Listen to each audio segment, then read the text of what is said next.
Al siguiente día vio Juan a Jesús que venía a él y dijo: he aquí el Cordero de Dios que quita el pecado del mundo.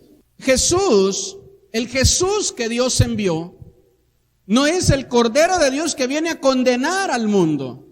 No es el Cordero de Dios que viene a condenar al cristiano. ¿Cuántos de nosotros, aún siendo cristianos, sirviendo a Dios, hemos pecado, hemos fallado y nos sentimos condenados?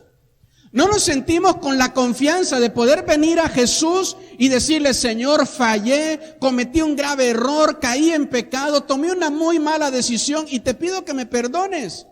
Porque tenemos una idea errónea de lo que es Jesús. Y la palabra de Dios dice que Él es el Cordero de Dios que quita el pecado, no que condena al pecador. Si dice amén conmigo, es importante que nosotros podamos entender esto. No creas en un Jesús que condena. Ya no voy a la iglesia, ya no vaya, ya no ore, ya no busque del Señor, ya no lea su Biblia. No creas en un Jesús que condena. Dice la palabra de Dios en Romanos 1:8. Ahora pues ninguna, diga conmigo, ninguna condenación hay para el que está en Cristo Jesús. El Cristo en el cual nosotros creemos no puede ser un Cristo que condena, no puede ser un Jesús que condena.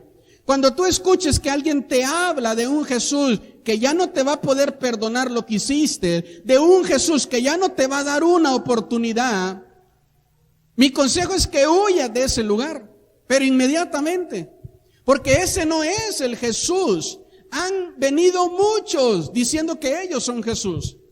Y lo que han traído es condenación, es juicio, cuando la palabra del Señor dice que el Jesús que Dios iba a proveer, que Dios iba a enviar, iba a venir para quitar el pecado, no para que nosotros nos condenáramos por lo que hayamos hecho.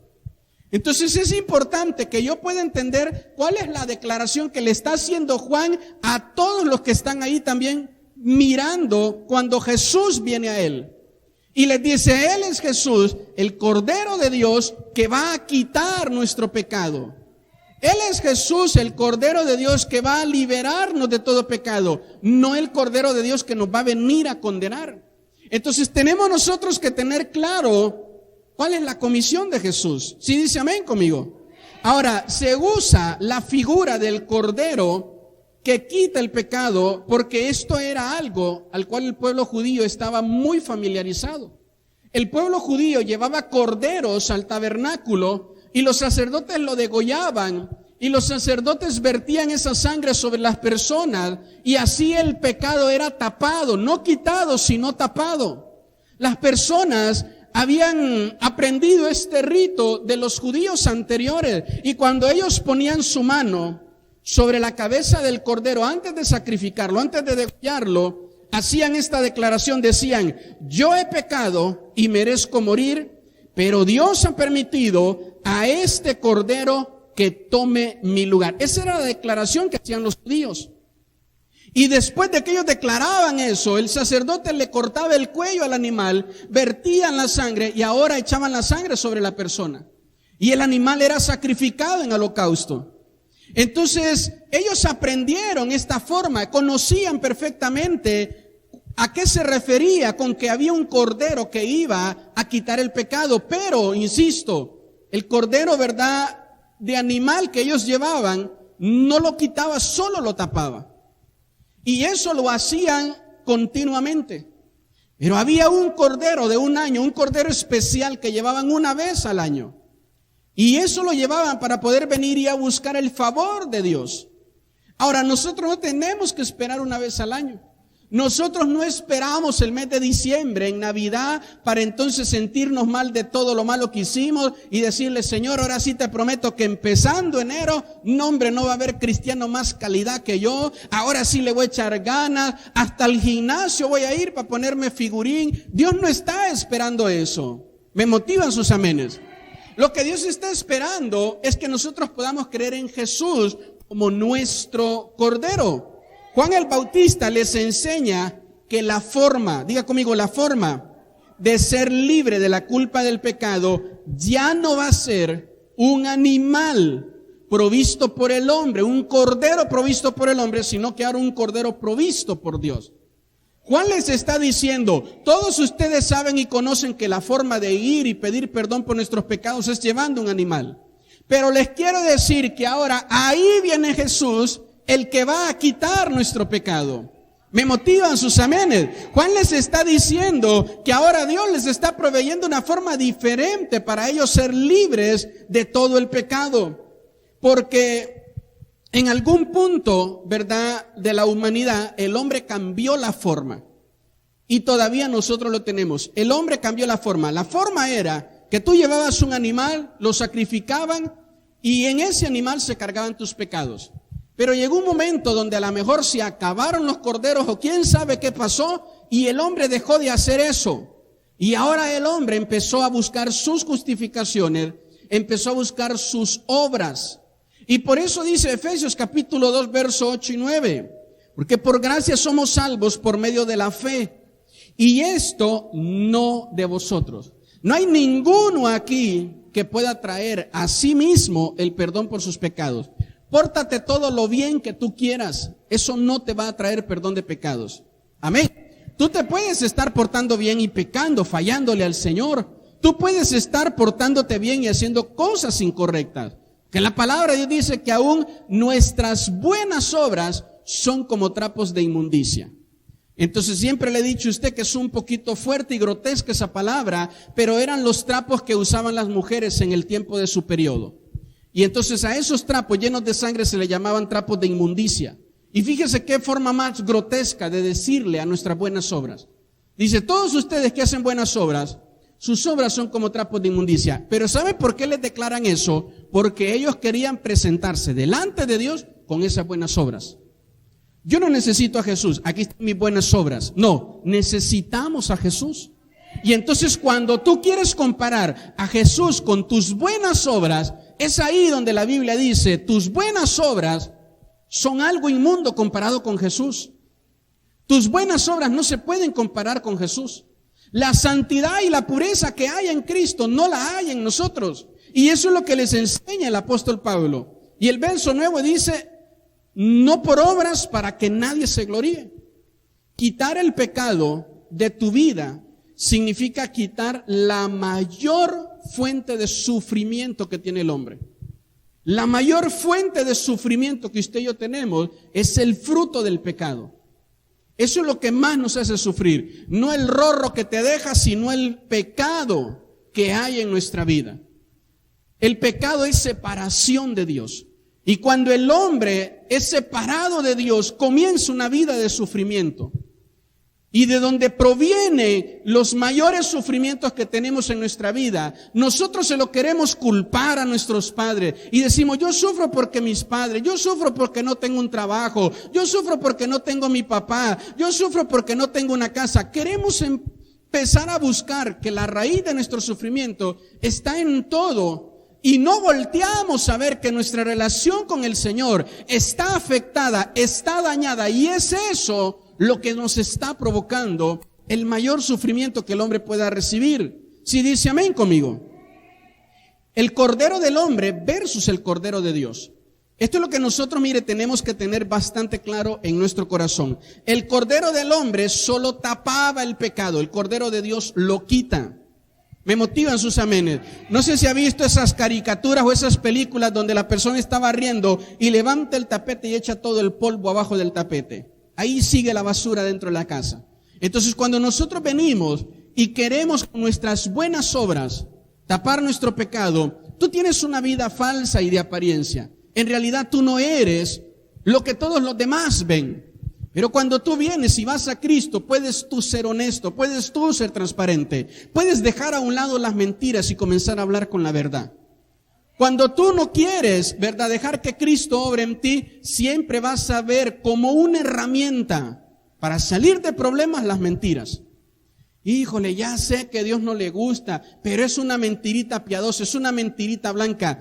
No tenemos que cometer ese error. Tenemos nosotros que buscar que Cristo sea el Cordero de Dios que quita nuestro pecado. Si dice amén conmigo. Hoy ¿verdad? Nosotros podemos leer en Levítico capítulo 4. Puede leerlo todo el capítulo en su casa, por favor. No nos alcanzaría el tiempo para leerlo todo ahorita. Pero ahí se describe perfectamente cómo va a ser y cómo se va a llevar a cabo el sacrificio del cordero para poder venir y tapar el pecado en el pueblo de Israel.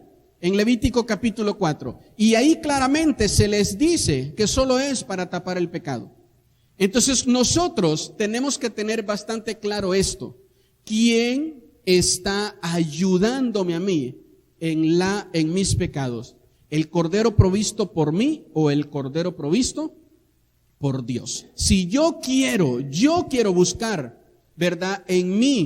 Yo quiero buscar en mí el cordero para el perdón de mis pecados, no lo voy a poder encontrar. No va a poder ser perfecto. Por donde lo vea va a tener defectos. Pero cuando tú vienes a Jesús, no importa el error, no importa el fallo, no importa el pecado que has cometido. Ningún pecado es mayor que el amor de Dios. Ningún pecado es mayor que el amor de Jesús. Ningún pecado es mayor que la misericordia de Jesús para nosotros. Normalmente para nosotros, en nuestra mente, los pecados más graves son los pecados sexuales. Fíjese qué tremendo que la Biblia dice que el pecado más grave es la deshonra a los padres. Y la gente orgullosamente platica a veces que no obedece a su papá y a su mamá. La gente sin ningún problema, la gente cubre sus pecados. Yo les decía, ¿verdad? Hace unos domingos atrás que estaba viendo una película donde un cuate se estaba muriendo ya. Y le dijeron, ¿cuáles son tus últimas palabras? ¿Quieres que traigamos a tu esposo? Y dijo, no, tráiganme a mi amigo. Y cuando llegó su amigo, le dice, la contraseña de mi celular es esta, borra todo lo que hay ahí. Porque así de sinvergüenza es la gente. Y hay mucho cristiano, ¿verdad? Que ahí en su celular tiene cosas incorrectas. ¿Me motivan sus amenes?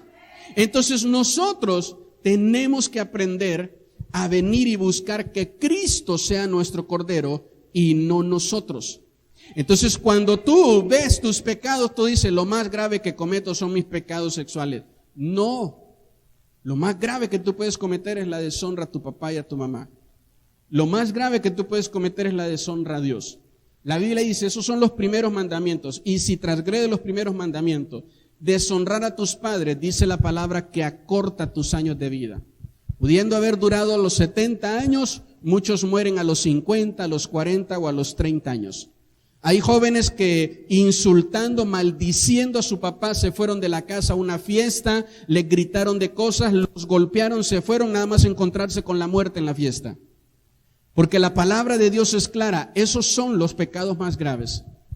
Y ¿sabe qué? El único que puede librarte de eso es Jesús. Por eso tú y yo necesitamos al Cordero de Dios, no mi cordero. Yo puedo preparar un cordero bonito, calidad, pensando que así le va a gustar a Dios, y a lo mejor a Dios no le agrada. Como en el momento cuando David es rey y dice, necesito el arca de Dios, y entonces va por ella y se lleva un carro nuevo, se lleva bueyes nuevos, se lleva todo lo mejor pensando que así le va a agradar a Dios. Y cuando intentan traerla, eso no le agrada a Dios porque Dios ya tiene una forma. Dios ya le dijo de qué manera van a trasladar su presencia y ellos no lo hacen así. Yo le he dicho a usted que muchas veces queremos ser más buenos que Dios. Deje que Dios sea bueno, amén, porque Él es especialista en ser bueno. Y cuando ellos intentan hacerlo, lo único que encuentran es la tragedia. Lo mismo usted y yo. No intentemos hacer las cosas a nuestra manera, a nuestra forma, porque en el fondo de eso lo que queremos es justificarnos, como el que dice, ¿verdad? Pues no tengo intenciones en dejar este pecado, pero segurito que Dios no puede ignorar esta ofrendota calidad que traigo. Segurito si compro un instrumento para la iglesia, ¿qué le va a interesar a Dios que yo siga pecando? A Dios le interesa más tu vida. ¿Me motivan sus amenes? Dios está más interesado y preocupado en nosotros. Cristo no vino para que siguiéramos fingiendo con nuestros corderos poder encontrar el perdón de Dios. Cristo vino para Él ser el único sacrificio que necesitamos para que no tengamos necesidad de fingir y podamos ser honestos y transparentes delante de Dios. Delante de Dios no te conviene ocultar tu vida. Delante de Dios no te conviene no ser honesto. Delante de Dios no te conviene. ¿Sí dice amén conmigo? Delante de Dios te conviene ser lo más transparente que tú puedas. Por mucho que te avergüences por las cosas malas que hayas hecho, delante de Dios te conviene, porque Él es el único que puede ayudarte. Cuando tú te presentas delante de Dios sabiendo que Él no vino para condenarte, sino para perdonarte, tú vas a poder venir y abrir tu alma. Y con toda la pena y la vergüenza y todo lo mal que te sientas, decirle: Señor, verdad, a lo mejor no merezco, pero yo no tengo otro lugar a donde ir. Yo solo puedo venir a ti, que tú eres mi refugio. Tú tomaste nuestro lugar de sacrificio. Fuiste sacrificado tú y ahora por ti yo tengo perdón. Ahora por ti yo tengo salvación. Cuando tú entiendes eso en tu corazón, tú ya no andas fingiendo en la iglesia. Ya no dices: ¿qué van a decir los hermanos? ¿Qué importa lo que digan los hermanos? Tú vienes y derramas tu corazón delante de Dios y le dices: aquí estoy, Señor. A lo mejor todos ellos piensan que soy un hipócrita, que fallo y que regreso a la iglesia, pero no tengo a dónde ir, solo a ti. ¿Cuántos decimos amén a eso? Usted lo tiene que tener claro en su corazón. No necesitas ya tú traer tus corderos. Ya Dios envió uno y es el Cordero de Dios. Amén. El Cordero de Dios es anunciado por una voz que clama. Por favor, póngame atención a esto, porque si tú entiendes esto hoy, al salir de aquí, vas a poder entender de ahora en adelante cuando una persona te habla de Cristo, aún tú siendo cristiano. Mire, Marcos capítulo 1, verso 2 y 3 dice: como está escrito en Isaías el profeta, he aquí yo envío mi mensajero delante de tu faz, el cual preparará tu camino delante de ti. Voz que clama en el desierto. ¿A dónde clama? Preparad el camino del Señor, enderezar sus sendas. El Cordero de Dios, Jesús, es anunciado por una voz que clama. Pero escúcheme bien esto. Cuando yo entendí esto en mi espíritu, Dios me tocó de manera bien tremenda anoche cuando entendía esto. Dice que la voz que clama no es una voz que clama en la comodidad, sino que clama en el desierto. Hay gente que te anunció a Jesús. Hay gente que te dijo: aquí está Jesús. Aun cuando esa gente estaba pasando un desierto. Aun cuando esa mujer estaba sufriendo una separación. Aun cuando ese hombre estaba sufriendo la pérdida de su papá o de su mamá. Aun cuando esa persona estaba enferma y con dolor, abrió sus labios y te empezó a decir: cree en Jesús, acércate a Jesús, vamos a la iglesia. Oiga, pero yo lo veo mal, por eso voy a la iglesia. Usted está con pruebas, pero por eso voy a la iglesia. La palabra del Señor nos dice ahí: la voz que clama está en el desierto. Sí dice amén conmigo. Ahora, si tú entiendes esto, que tú recibiste a alguien, a Jesús, por alguien que te clamó cuando estaba en su desierto, por favor, ¿por qué tú te callas cuando estás en tu desierto? ¿Por qué tú dejas de clamar cuando estás en tu desierto? Tienes la oportunidad de hablarle a alguien de Cristo y dices: ¿por qué le voy a hablar de Cristo si yo ahorita estoy sufriendo por mi problema, por mi lucha? Mi hijo está enfermo, mi hija está enferma, ahorita no me manden a predicar. El que entiende esto, aunque esté en el desierto, nunca va a cerrar sus labios. Nunca va a cerrar su boca. Ahorita no hay una sola persona que no esté teniendo pruebas y luchas. Ahorita no hay una sola persona que no esté pasando por desiertos. Ahorita hay una tragedia mundial que ha afectado a todas las personas. Y tristemente, los que deberían de estar clamando: aquí está Jesús, están con miedo, con su boca cerrada, con su corazón cerrado, diciendo: ya viene el fin del mundo. Ya se va a acabar todo esto. ¿Ahora qué vamos a hacer? Escúcheme bien, aunque estés pasando por un desierto, no dejes de clamar. No dejes de decir: este es Jesús, el Cordero de Dios que quitó mis pecados y que puede quitar los tuyos. No dejes de decirle a la gente, no dejes de usar los dones que Dios te ha dado para decirle a la gente que Cristo le ama. No dejes de usar los medios que Dios te ha dado para decirle a la gente que Cristo le ama, para decirle a la gente que Cristo es el único que puede quitar sus pecados. ¿Cuántos dicen amén conmigo? Dios sabe que tú estás sufriendo. Dios sabe que tú tienes lucha. Dios sabe que tú tienes pruebas. Claro que Dios lo sabe. Dios no es ciego, Dios no es sordo. Dios lo sabe. Pero Él no dice que porque tienes pruebas y luchas, entonces te quedes sentadito y no hables de Él. No hables de lo que Él ha hecho en tu vida. Es cuando más lo tienes que hacer. Si dice amén conmigo. ¿Sabe qué? Estaba enfermo y Dios me levantó de ahí. Oiga, usted debería estar en su casa reposando. No. Yo necesito decirle a las personas que Cristo me sanó, que Cristo me levantó. ¿Sabe qué? Yo era un huérfano, no tenía nada. Y Cristo me dio esposa, me dio hijos, me dio familia, me dio trabajo, me dio todo lo que tengo. Yo no tenía un buen rumbo, yo no tenía una buena dirección y ahora tengo una dirección correcta gracias a Cristo. Yo estaba en un desierto, estaba esperando solo la muerte, estaba esperando solo la tragedia y ahora me veo en bendición. Ahora me veo bien porque el Señor hizo su obra en mí. ¿Cuántos dan un gloria a Dios por eso? Entonces, hoy lo que quiero que tú escuches, hoy lo que te estoy diciendo es que aquí está Jesús, el que quita tus pecados. Aquí está Jesús, el que perdona tus pecados. Escucha, por favor, el clamor de hoy. Escucha el clamor. A veces hay personas que dicen, pero, ¿qué voy a estar aprendiendo de Él si está más amolado que mí? Es que Él te está clamando desde su desierto. Y eso es lo tremendo, que a veces hay gente que están peores que nosotros y no se callan, siguen clamando. Hay personas, ¿verdad?, hermanas que salen a predicar cuando tienen pero una lluvia de problemas en casa. Y salen a hablar de Cristo. Y van con una sonrisa y van con un gozo. Yo se le he dicho a usted no tiene idea las pruebas que hay en los hogares de los que ministran aquí. Y usted los ve llevándolo a usted a la presencia de Dios, de los que te reciben en la puerta, de los que sirven en cada área, los que están cuidando ahorita a tus hijos. Están clamando aun cuando están en medio de un desierto, aun cuando están en medio de una dificultad, te están diciendo, este es mi servicio a Cristo y espero que te sirva a ti, espero que sea de bendición para tu vida. ¿Cuántos decimos amén a eso? Tenemos que aprender como Cristo, de Cordero de Dios, pasó a ser Hijo de Dios. Y eso lo dice Marcos 1:11. Vino una voz del cielo que decía, tú eres mi Hijo amado. Fíjese qué tremendo. Juan presenta a Jesús y dice, este es el Cordero de Dios. Y en ese mismo momento, después de que es bautizado, ahora dice la palabra que se escucha una voz del cielo que dice Dios, este es mi Hijo amado. Pasó a ser del Cordero de Dios al Hijo de Dios. Si dice amén conmigo. Póngame atención en esto.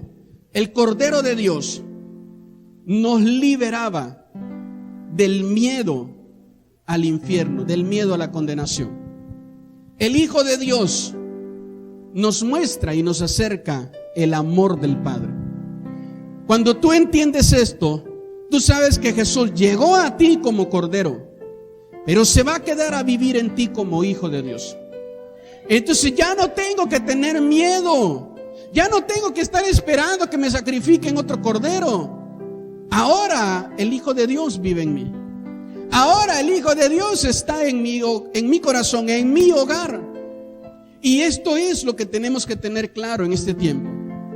La gente, en los tiempos que han pasado, cuando veían las cosas difíciles, sabían que su esperanza estaba en el cielo. Hoy la gente no ve su esperanza en el cielo. Hoy la gente ve su esperanza en el dinero, en los bienes, en las cosas que puedan tener. No puedes tener tu esperanza ahí. Amén.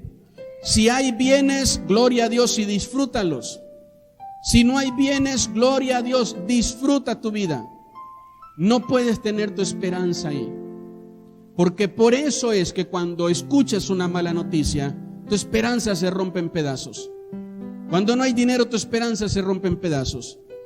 Cuando no hay salud, tu esperanza se rompe en pedazos. El año pasado falleció un gran hombre de Dios. Y antes de morir, ahí, antes de dar su último, aliento de vida, le dijo a alguien que estaba ahí, sin conocer a Cristo, que Cristo le amaba y que lo recibiera en su corazón.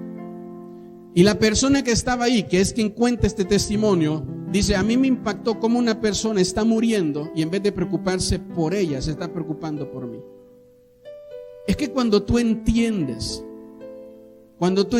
quién es Jesús, el apóstol Pablo dijo, si yo estoy aquí en esta vida, mi vida es para Cristo. Y si me toca morir, aleluya, porque voy a ver a mi Señor.